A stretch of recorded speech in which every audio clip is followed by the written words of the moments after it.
Hello, YouTube. This is the Galley La Podcast, and today we are going to be reviewing Chapter 1042, Winners Shouldn't Need Rationalizations. So, first we start off again with the continuation of the Vince Smokes being captured in one of Mondor's books, and Pudding still seems to be pretty angry about the whole situation, and now Oven's taken the book to Whole Cake Island. And what are your thoughts on this, Geboss? So, at first I thought like something was up with Pudding, because Oven's looking at her questioningly, but I think it's just because why did she hit them? Not like she's doing anything nefarious or anything to release them. Yeah, I think the only reason why maybe she's doing anything nefarious is that slug or whatever. Whatever the slime that's on her shoulder. He kind of looks a little mischievous there, you know? Mm-hmm. That would be kind of the only reason why I think that maybe she kind of tampered with it, but we'll see. It's interesting how they emphasize going the whole cake. Yeah. So I'm wondering what the significance will be there, and we've kind of talked about our speculation regarding this stuff, so we won't spend too much time on it, but it's an interesting step in progression right now. But so let's start this off. What's your thoughts on the first panel? So I expected this to be a kind of like a little bit of a battle, but it looks like Drake just snuck up on the CP0 agent blue scarf guy and just skewered him in the back. And then the CP0 guy just finger pistols him in the throat. So this might be the end for Drake.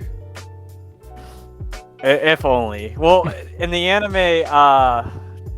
it described. They said the person who has a 1% chance of living is basically Drake, right? Yeah. Hawkins, right? So maybe this will finish him off.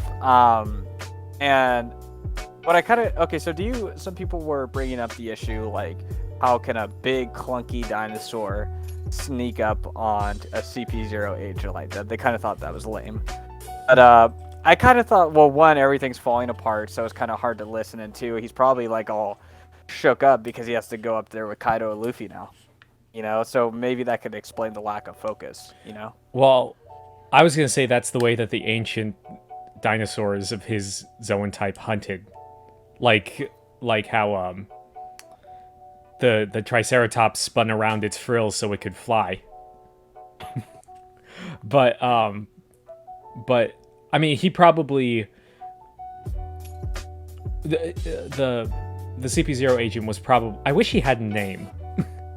But I wish. But I think that he was probably still on the phone receiving his orders when this happened. So, that's true. Observation hockey's just kind of weird sometimes too. We'll get to that later on too. But I mean, I wouldn't say it's an L because he just mollywops Drake again right afterwards. You know? Yeah. Like, the guy's strong. I mean, he's taking out Supernova to the trash can like Kaido. You know? He's just disposing of them easy. You know, like that's not a simple feat, and he took like a significant attack from a Supernova. Yeah, I mean he got rammed through. Yeah, you know, it hurt, but he's still going. You know, like that's some tenacity right there, and you know, F in the chat for Drake. Can't say I'm not surprised.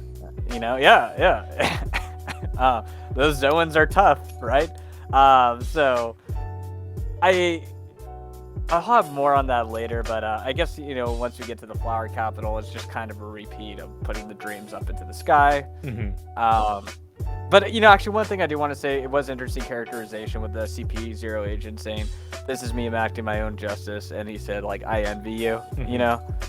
I think kind of showing, some of the Cypher Pole agents basically, you know, they were kind of forced into there. They're sold into slavery, like, at a young age. Yeah, I mean, like, you know, as orphans, basically, to become a part of Cypher Pole. So I think there is a dimension where they don't want to do what they do, you know? Yeah. And I think that particularly like because Drake's like part of Sword, that's he's trying to do things his own way within a secret part that doesn't really answer to anyone. Yeah. Whereas he has to answer directly to the world nobles and do what they have to say. Yeah, an interesting contrast. This just popped up to me, but when Lucci and Sabo clash in Film Gold, Lucci asks Sabo, "Is this your justice?" And then Sabo said, "No, freedom." And Lucci said, "That doesn't make any sense to me." And so it's kind of an interesting contrast here, where this CP0 agent is like, I envy you your sense of justice. Like, I kind of want that, So I think he's kind of different than Lucci in that respect, where Lucci kind of likes his job, Yeah. But regardless, he still takes out the trash, and then we go to the roof piece yet again. Yes. Thoughts on that? Yeah, I mean, Luffy's really going after Kaido, and it looks like these are all Conqueror's punches with Snake Man. Yeah, and he's unleashing, and I think I may have mentioned in the last episode, it felt like Luffy was gonna get defeated, or like at least get a pounding on him, basically, right? But I mean, I think the art looks good. They definitely look equally matched for the most part, and and then you have Kaido saying he's altering the trajectory and whim. Rubber shouldn't be able to do this. So I kind of thought that was an interesting aspect too, because you get into this whole recent debate of whether Luffy's actually Rubber and what's the true nature of the fruit, with who's who and Guardian and Shanks taken and all that stuff. Yeah, well, I mean, it could be just commenting on like the uniqueness. Like, Kaido would just think that Rubber can just stretch, not change its trajectory at all. But yeah, definitely when I read that was my first thing, that, well, maybe this is the fruit that isn't that the government had renamed. But at the same time, I'm thinking back to Luffy's fight with Enel, and why didn't the lightning work on him? If he wasn't Rubber, why didn't the lightning work on him? Yeah, and I think it's just so a part of Luffy's character, the Rubber aspect, like that's just, it's so burned in at this point. It would just be weird for kind of Oda to retcon it, and I think, with a lot of this stuff, it's just kind of interesting to, I mean, like, also this fight gave me a lot of like strong Katakuri vibes and everything like that, so and it's just interesting, like, this is where we get Kaido's future sight as well, so you have the Rubber. I don't know, that's just kind of the vibe I was getting with this, so Kaido just kind of like flashed that out there. Yeah, so I don't know, what do you think about Kaido being able to use future sight? It makes sense, but I kind of wish it would be less common, because like so far, like the big bad of 2 back-to-back chapters or 2 back-to-back arcs has it. Yeah, and I think, well, probably one of the strongest guy, in the verse. But I mean, you could just be like, well, he doesn't utilize it as much, which means like Katakuri could be maybe better or more tuned with it. But he doesn't really need to, because he's not going to get hurt a lot. You know? I mean, a lot of people were like writing off Katakuri because Kaido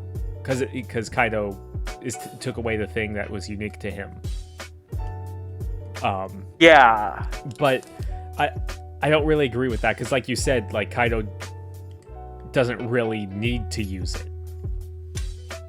He doesn't need to use it, and I think some people incorporate hockey a lot more efficiently than other people too, into their fighting style. So you can have an ability, but you haven't incorporated it into your being, your attack style.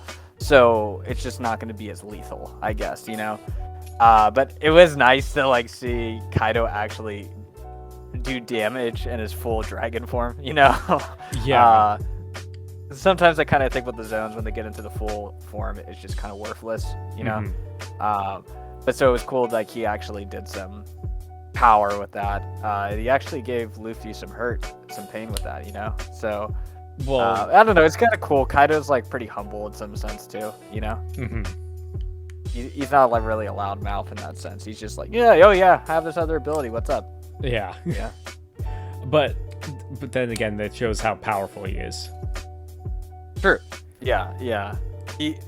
Well, it's cool because we're learning more about his character as time goes on with this, you know? Like, as he fights more, and that's how he knows him, you know, that's how we start to know him more as a character, and I think I prefer that a lot more. We kind of got that a little bit with Lucci versus Luffy, too. Just kind of more characterization as the fight carries on. Yeah.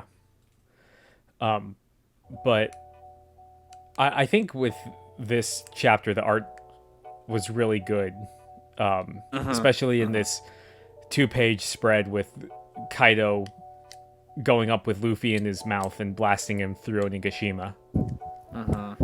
But yeah, Luffy took a point-blank blast breath through Onigashima and still came out the other side. Yeah, the hockey and the Gear 4, man, it's pretty good. And yeah, his stamina has just been really impressive. Granted, you could say he was healed, sure, fine. You know, he had his food and everything. He was able to rest up, but still, this is a really good showing. You know, and Kaido doesn't really even seem that phased. You know, but it was kind of interesting how when he starts getting into, but the people Wano are used to defeat, they're either weak pacifists or content to die for the sake of honor. They're just losers trying to cover up the stench of their failures. And what I do kind of find interesting there with this theme of honor moving in with this, I think Kaido does have honor though, right? He wants a fair fight. Yeah. As with the Odin situation, right? And we'll kind of talk about the end of this chapter. Well, yeah. I mean, he's looking for the ultimate opponent who can take him down. So, and he kind of has a sense of honor too. Like you can progress up his hierarchy if you're strong enough, right? It's based off of merit. It's a meritocracy, right? So it's not like kind of the stale hierarchy of like celestial dragons are powerful by virtue of their lineage. That he kind of wants an honorable fight, but he just doesn't like people that try to, what's the word? Sentimentalize or glorify their loss, basically. He doesn't see any virtue of being defeated, basically. You know, like he thinks it just makes you pathetic and weak at the end of the day, you know? Yeah. Which kind of makes me think now, more that I think about it, is whatever Kaido's defeat is going to result in him being immobilized kind of thing. It makes me think about Overhaul My Hero Academia, you know, where you're just kind of, you lose your power and you're just kind of lifeless and everything, you know? Yeah. And I kind of think that'd be Kaido's worst thing, you know, because his whole thing is about strength, and you can't be a strong person unless you're physically strong. Your willpower has to be shown through your fighting. It can't be shown through your like resolve on like a moral level or like just like a intellectual willpower type of thing either. Yeah, I mean, has there been any weak people who had Conqueror's Haki? Besides, there was that one guy in the filler, but we don't talk about him. Yeah, that's true. Don Tintel is powerful, so I'm not going to include him. But Kid. Let's see. Yeah, it's brutal. Yeah, no, they all tend to be strong, and they all tend to be conquerors at the end of the day. And so no, I think that works well, and I think samurai just have a different type of willpower than conquerors, basically. You know? Yeah. But I mean, in some sense, like if you're Kaido and it's like you've been conquering, you have control of these people for a number of years now, it's like, of course he's gonna look down on them. They haven't posed a challenge at all, you know. Like, yeah. You know, some of them like started working for him, you know. So, and they weren't even able to rise it by themselves. They needed the help of Luffy to do it, you know. So in his eyes, like kind of course, he's gonna look down on them. Even though kind of it's funny, the Marine kind of had more respect for Wano than Kaido does, which is kind of interesting. Yeah, and speaking of conquerors, the translation note for Luffy's new big attack, it says that the kanji for it can be read as the same as Conqueror's Haki. Oh, interesting. Okay. Yeah. Where he hits Kaido and he makes the blast breath explode in his mouth. Oh, okay, gotcha. Interesting. What'd you think of him trying to keep in his air, basically? I don't know. It's I never thought that's how it worked. But because I guess it does kind of make sense, because when he first showed off Gear 4, he had to blow into his his muscles. Yeah, kind of like Gum Gum Balloon, I think, where he just turns super fat, you know? Yeah. Right? And then kind of like when he deactivates too, I'm thinking when he clashed with Big Mom and he just kind of like deflated, you know, he just kind of flew around like a deflated balloon, you know? So I think it does make sense, yeah. Yeah. But no, overall though, yeah, the fight was good. I kind of like how they incorporated different phases of Kaido too, where he's just like homicidal phase, flirty phase, and everything. Yeah, it's comedic, yet it makes him like look more terrifying too at the same time. Yeah, you know? the homicidal phase, that particular panel, it's a good one. Yeah, Luffy got racked. Yeah. Yeah, but also Kaido has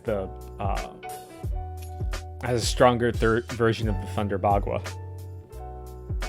Yes, he does. Yeah. And yeah, we haven't even seen his last form. It's crazy to think about. Yeah. How long he's fought. And so, yeah, I just noticed in that panel where he says, "Bring it on, thunder roaring," and then that's when you see the Cyberpole agent just speed blitz in.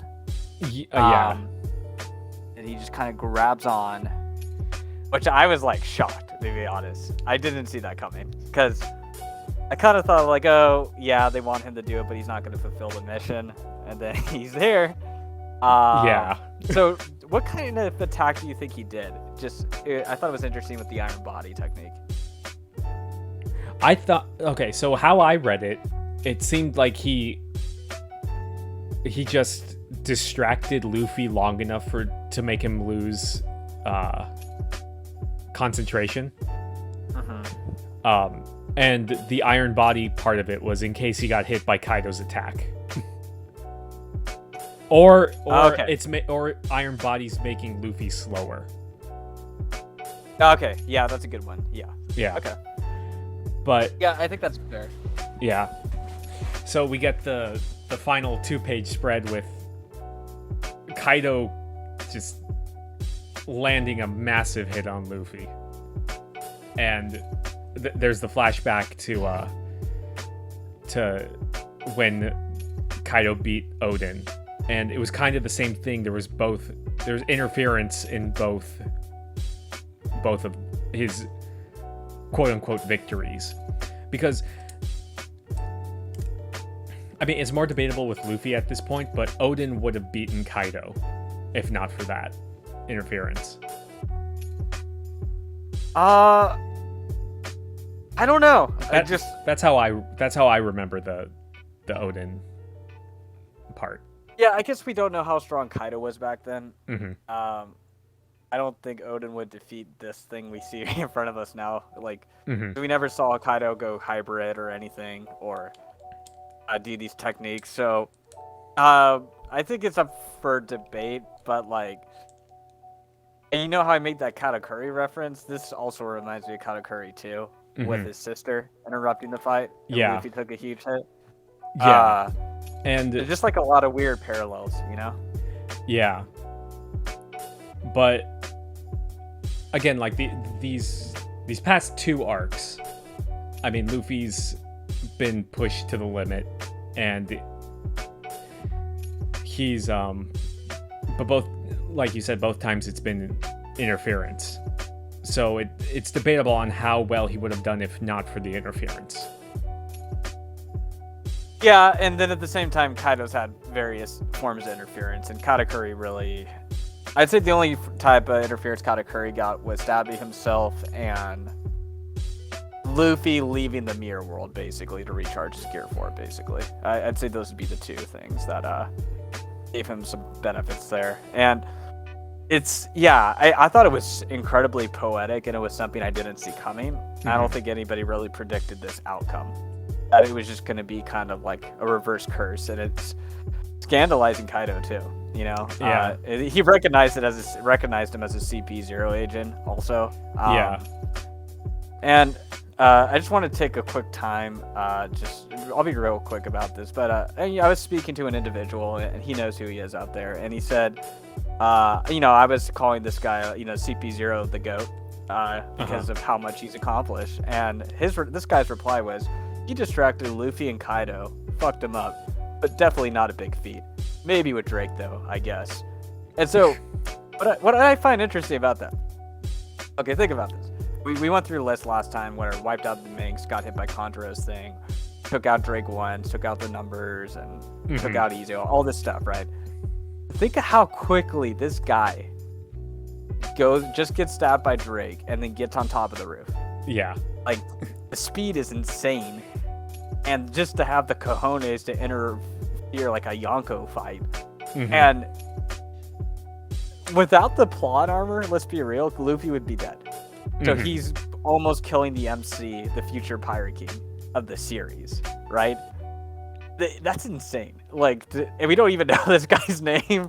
He's not a prominent part of the story, and look how much damage he's inflicting onto the story, you know? Yeah. And it shows how damn effective the world government is. Mm-hmm. Like, Big Mom's people can't even get over a frickin' waterfall.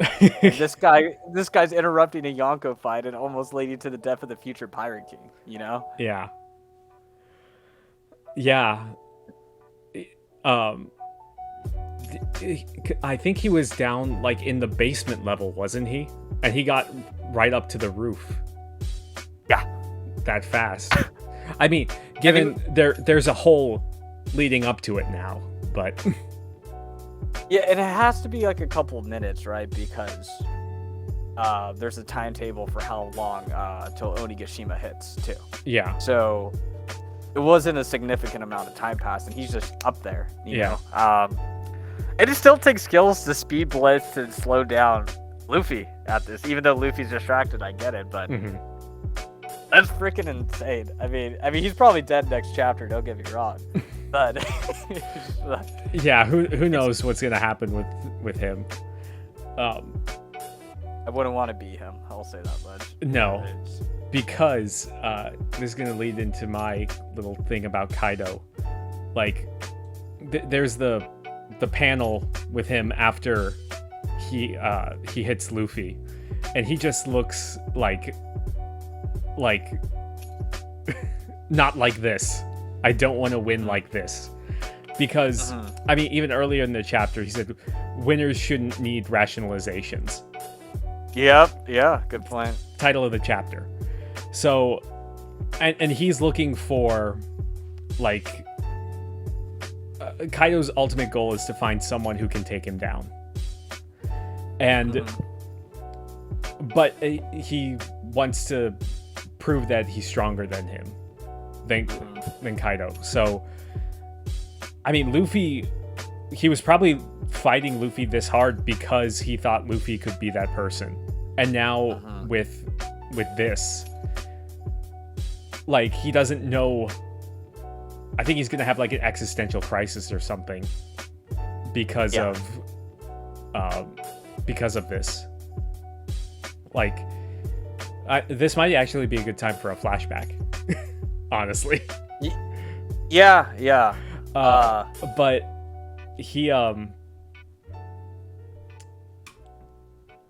but yeah, we'll never know if even if Luffy beats Kaido, we'll never know if he could have done it better, or you know what I mean? Yeah, that's true. But I like I said, that Kaido's taken a lot from other people, and Luffy's been KO'd and rehealed too. So it's not like only been a handicap on Luffy's side. But I do get your point. I'm curious. I know some people speculated this is where he unlocks his awakening, or he does Gear 5 or whatever. Yeah. And I mean, I don't know. Yeah, I mean, Kaido's specifically like singled out Luffy, like saying how high will you go? Yeah. Like what's your ceiling? So I think that's what I'm kind of talking about with that. But sure. Yeah, people have been theorizing that Luffy's gonna do awakening like unconsciously or something, or yeah, I don't know where to go from here, because I mean, it's been kind of a meme in the community with another reviewer, Mr. Morge, predicting that the raid was gonna fail, and we were all just saying like, okay, look, everyone else has been taken out already. Like, there's no way this is gonna fail or whatever. But with this, I don't know what's gonna happen anymore. I think really the only way we can move forward is if the goat gets up there with his pill and saves Luffy's life. Yeah. True. That's it. That's the only way forward, because that's really good storytelling, and it should be used again, So I think I don't know. If we have no break, which is awesome, but yeah, maybe the CP0 agent was like envy this, because he's like, oh, I'm gonna die now. Like, I envy you, Drake, because you can't die, apparently, Drake, but I'm going to die. I mean, it also kind of speaks to the power of he's more afraid of what the world government would do to him if he doesn't fulfill his orders than going up there and interfering with the Yonko fight. See, that's a fascinating little thing right there, because weird parallel is haunted me for years, the comment section of One Piece YouTube videos where Doflamingo, remember how he revoked the warlord status because people were like, oh, he's more afraid of Kaido or whatever. And it's like, well, no, he had dirt on the world government. That's why he did it. And then it was right. He got his status back immediately and everything, you know? And I think that's a good way of saying right here, this Cypher Pull agent is more terrified of the distant threat of the world government than an actual Kaido right here, the strongest creature. So that is kind of fat. I think a lot of people obviously shit on the world government and their power. But like I said, it shows how like freaking efficient they are to get 3 guys behind enemy lines in the Yonko area and to decide probably one of the most important fights in the series, furthermore. Yeah. Like I said, the big meme army is not doing that, and honestly, Kaido's army is not doing that either. They're not that competent to accomplish something like this, And we don't even know if these guys are the top of CP0, Kind of, I don't know. It gives me hope about how powerful Lucci's going to be, because this guy has had an impressive showing. Let's be real. So, do you think Lucci would do the same thing in this guy's situation, or would that be too cowardly for Lucci? I mean, I think Lucci would have done it a bit differently. Like, I think he might have attacked rather than like grab on. Like attacked Luffy in the back. But yeah, he would have interfered up there. Yeah, I was kind of thinking back in Water 7 when he refused to tell Spamden that Luffy was following them because he wanted the fight, kind of thing. It's just kind of interesting. They both had the predator mindset, Kaido and Lucci. Kind of thinking about it in this circumstance here. But yeah, I think this is phenomenal writing. How Oda did all this. Yeah, no one predicted this. And usually I look at the spoilers beforehand, but I was too busy playing Elden Ring. But I read the spoilers and I was like, there's no way. Like I could not believe that this was the way that it was going, but in reading it in the actual thing, it's better in writing than it is like it's better in the comic than it is written out. Yeah, but for sure, yeah. But I'm with you. I'm happy that this is the turn that it's taking. Yeah, Oda is just oddly good. I mean, some people are thinking his writing was sloppy. I remember seeing a video about that the other day. But it's like it is kind of sloppy, but it's like sloppy to ambiguize the course of events. He doesn't want you to know, basically, And yeah, this was like I said, that's the cool thing with Oda. Like, he gets surprised you even though you think you've read all the theories and you know the story inside and out. Yeah. I mean, I don't think anyone saw this coming. No, I haven't seen one theory, and I think everybody was convinced CP0 wasn't going to play this much of a role. Like I said, we went from him chasing after Robin to this. Yeah. So. Who knows? Maybe he'll. Yeah, he might go after Robin again. Yeah, he's that efficient. Yeah, he's the employee of the year for the world government at this point. But yeah, no. But yeah, well, we were kind of saying like, oh, if they caught up with, Robin and Brooke, they might be able to take him. I don't think that they could take him now. No, clearly, I think. Like I said, I mean, I think my only critique of the CP0 agents is I wish they either had advanced Rokishi 6-way power or basically have a cool devil fruit. I think the Shigad gets a little old after a while. Yeah.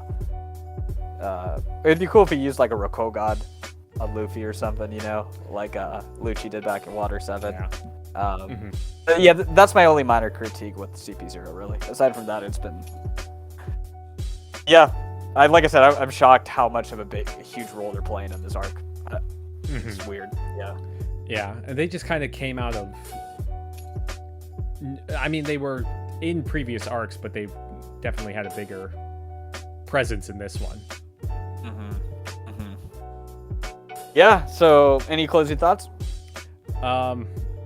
Again, I'm really excited to see what happens this next week because. I feel the fan base is going to be divided again. I feel like I say that every week, though. That must be a day that ends in Y. Yeah. It's going to be controversial between people about this, but I like it. Yeah, what about you? Yeah, great chapter. Excited to see what's next. I like the surprise, and hopefully we have the flashback coming right around the corner, too. Yeah. So... I mean, unfortunately, we don't have the Raizo and Fukurokuju fight to look forward to anymore. So it's only this. Yeah, don't worry. They're probably going to get back up because they're that powerful, and then we'll have another fight extended a little bit. But yeah. Oh yeah. And we didn't see anything with Orochi either. It was, this was just Luffy-centric fight, more or less. So yeah, cool.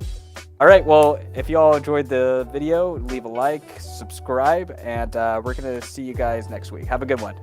See ya.